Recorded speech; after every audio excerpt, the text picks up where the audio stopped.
Hello everyone, welcome back to another episode of r/slash Tales from Your Server. In today's episode, checking IDs for people obviously of age. Bring your own pen to apply unpopular opinion. Kids say the darndest things. When do y'all let a customer know that what they are doing is not illegal but socially annoying? Before we get started, make sure to subscribe so you will never miss a video. So let's get started. Checking IDs for people obviously of age.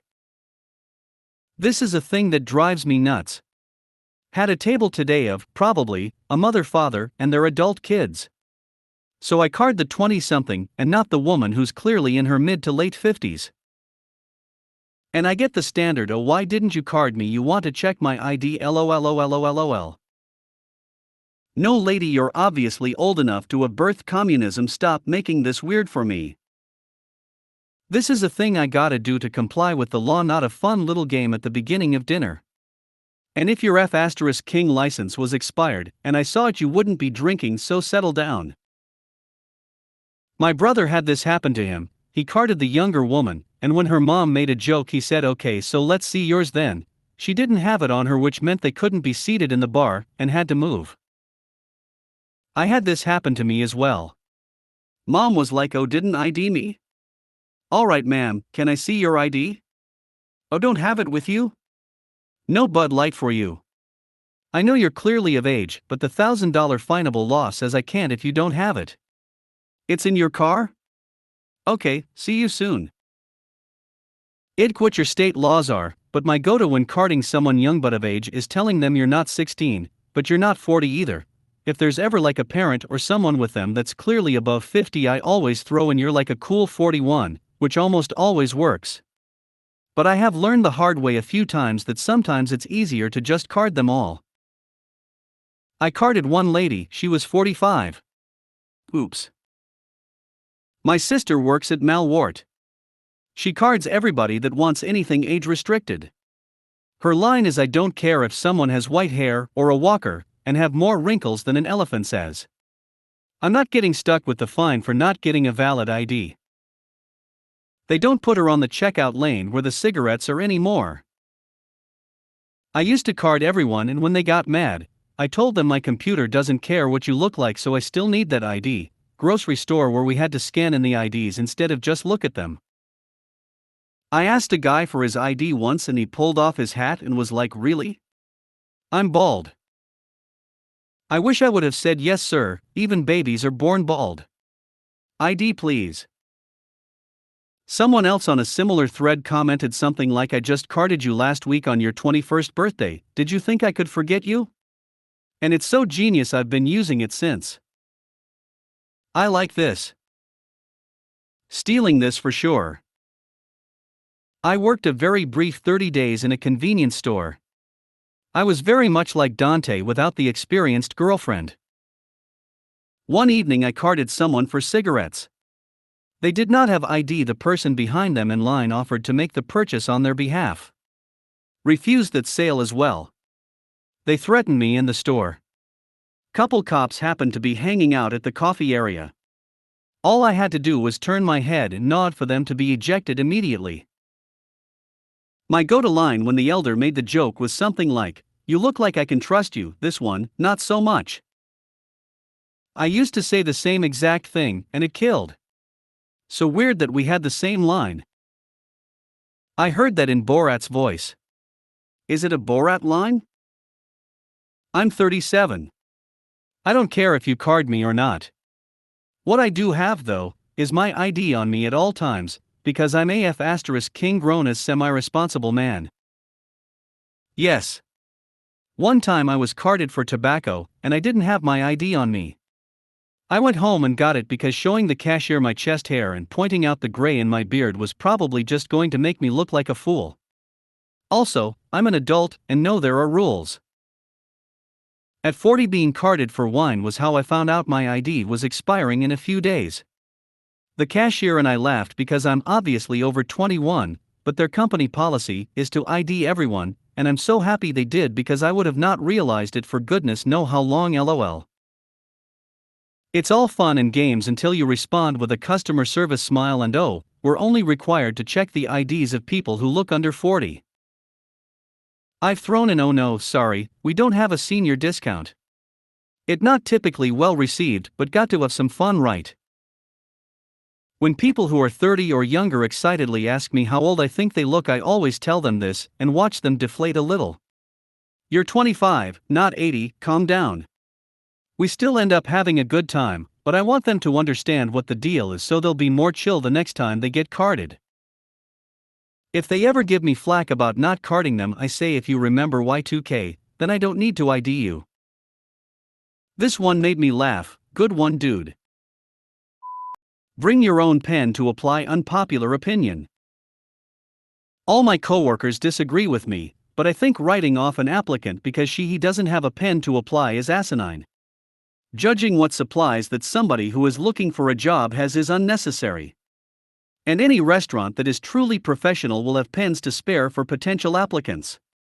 In fact, whenever I hear somebody say bringing a pen to apply is professional, I just think how most professional jobs require one to apply online nowadays. I feel like this mantra is only spoken by restaurant workers who want to feel better about their job. And I'm a harder worker and more conscientious about my job than most of my coworkers who spout this jargon, and I've never previously brought a pen to apply, though I've had 4 jobs in 14 years. I learned in Boy Scouts to be prepared, so in that mindset, I could see a person as portraying a certain ethic that is valuable by arriving equipped to fill out the form. I do tend to carry pens a lot, but only because I find writing to be cathartic. I genuinely believe that your view is right on though, and expecting someone to be perfectly ready for whatever is BS. The Boy Scouts also foster pedophiles, so maybe they're not a great role model. I do agree with you, yet I'll add that management at restaurants tend to want their servers to bring their own pens for customers to use/steal, so part of it is they're wanting to see if you're willing to be robbed. Ha ha ha ha ha ha ha ha ha. I've called out guests for taking my pens. They cost money, and guests who do that sh*t usually are undertippers too.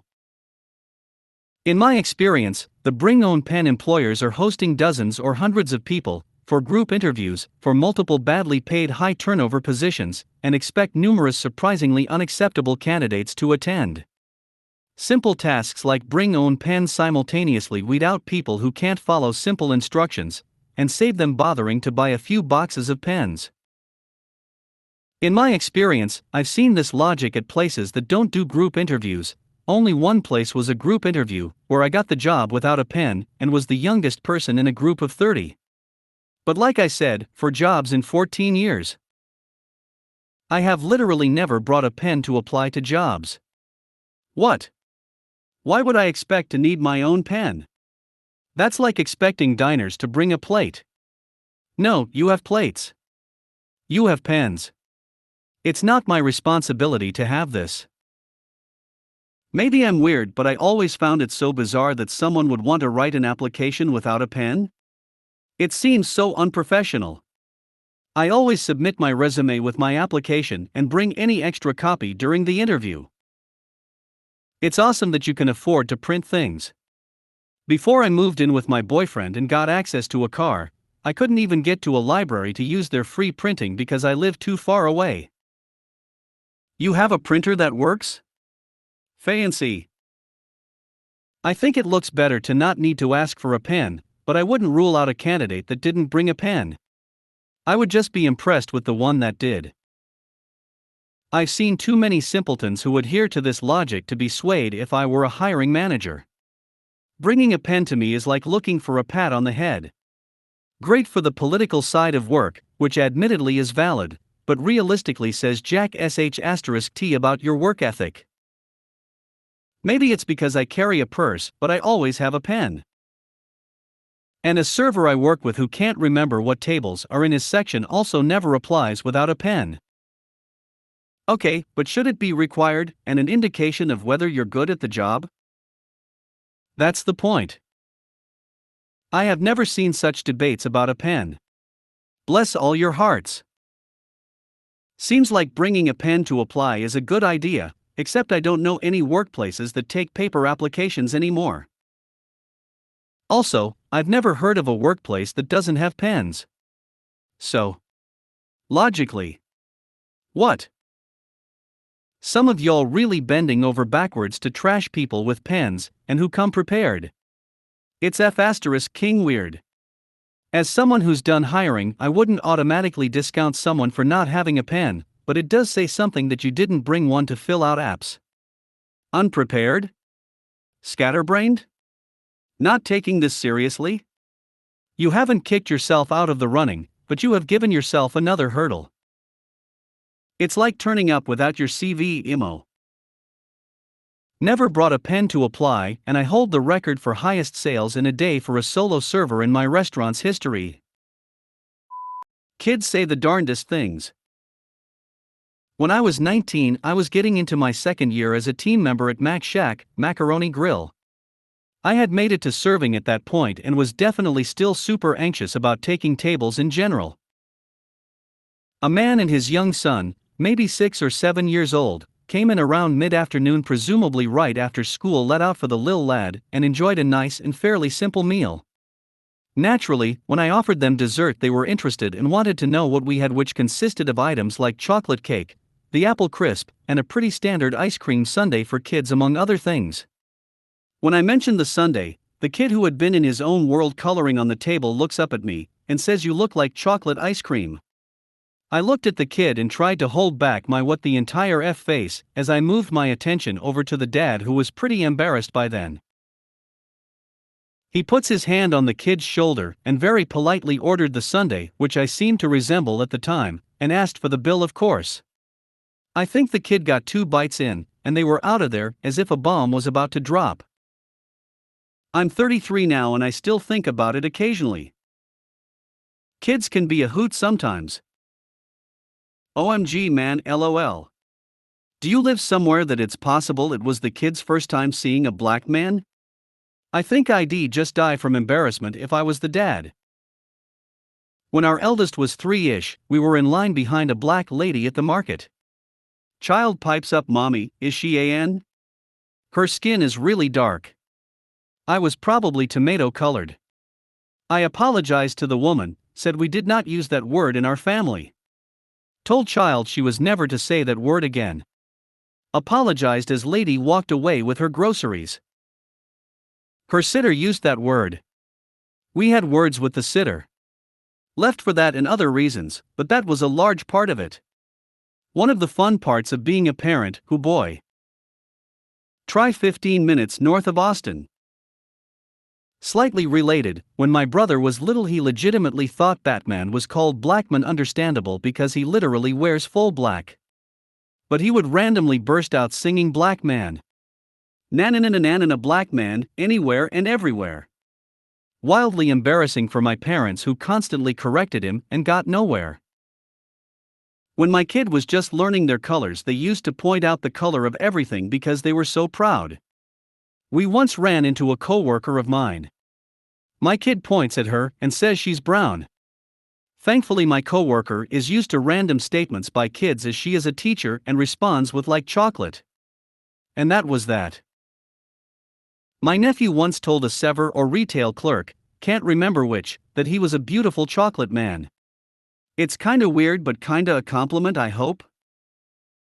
Had he just been watching White Chicks?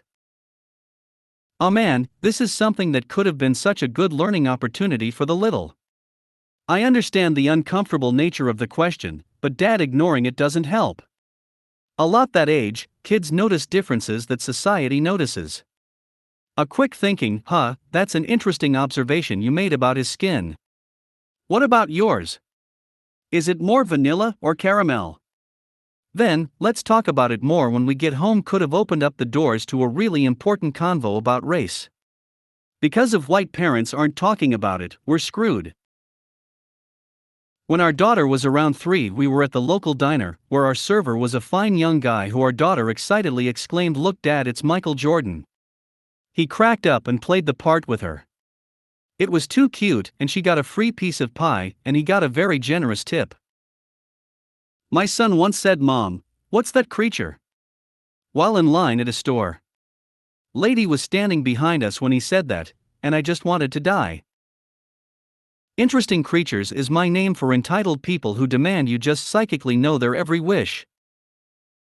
I used to run with a mom of a toddler in a stroller. She'd packed snacks to keep the little one occupied, usually blueberries and goldfish. I 3-beat a land speed record the day her daughter ran out of snacks, and we had 2.5 miles back to the car with the little one screaming more boobies at the top of her lungs because she couldn't pronounce blueberry yet. That was difficult to read. My baby brother is mostly nonverbal autistic, who is 6 feet 3 inches, 200 plus lbs, but acts as a young child. He can speak and will, but it's quite often short sentences or lines from movies he's memorized.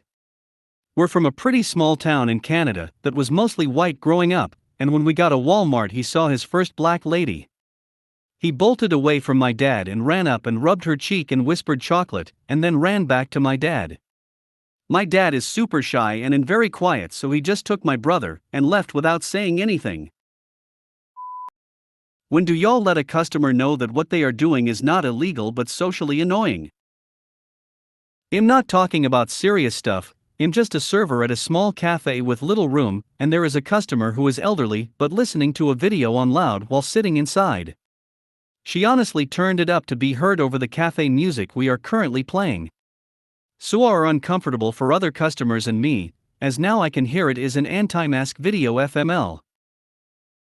Just be straight with her. Tell her she needs to turn the sound off because it's disturbing the other guests. A lot of kids come into the pub I work at and try blaring their videos, and I have to tell them this exact thing quite often. Suggest headphones. With my niece and nephew we literally say please click it 3 times down and repeat if necessary. If you want to try and be polite about it, excuse me ma'am, I need to ask you to please either turn the volume down on your video, use headphones, or watch it outside. The current volume is disturbing the other customers. But of course she could be a total Karen, so then you'll just have to get real on her. Read. She is already outside. I'm not even polite. I just ask, do you have headphones? If they answer yes, I say, use them. If they answer no, I say, turn the video off, we have our own music. But I work in a divey bar. I had a guy order from us through Uber as a customer pickup. He opened the bag at the bar, and I asked him if he planned on having a drink, to which he said no. I told him straight up that we weren't a food court, and he needed to take his to-go food out of the restaurant. Super curious how that went for you? I definitely have late-night customers who do this so they don't have to tip for service, but I work at a restaurant/bar and don't think my managers would love that. If it's an anti-mask video she probably knows, and is doing it to piss of the other people wearing masks. Anti-mask video? Sounds like she's doing it on purpose. You need to tell her to stop ASAP, that's so obnoxious and socially weird. This happens at my Starbucks all the time. It's highly annoying, especially when the store is busy and loud, with our music playing. And then you've got some annoying person watching a video in the cafe. Like, go out in the hall and do that sh*t there. Hey, that's unacceptable. You don't have to go home, but you can't stay here. Here is your bill, thanks for letting me serve you. Have a wonderful night. See that sign above the door that says please come again? Disregard it. This happened at my old coffee shop. Simple. Ma'am, do you mind turning the volume down? It's disrupting other customers. Find reasons to interact with them and just scream. Do you need more water? Is everything to your liking? Is the music here loud enough? I'm screaming because I respect the hearing impaired and want to make sure you can hear me. If you made it to the end of the video, thanks for watching. Don't forget to like, subscribe and share, and we will see you in the next video.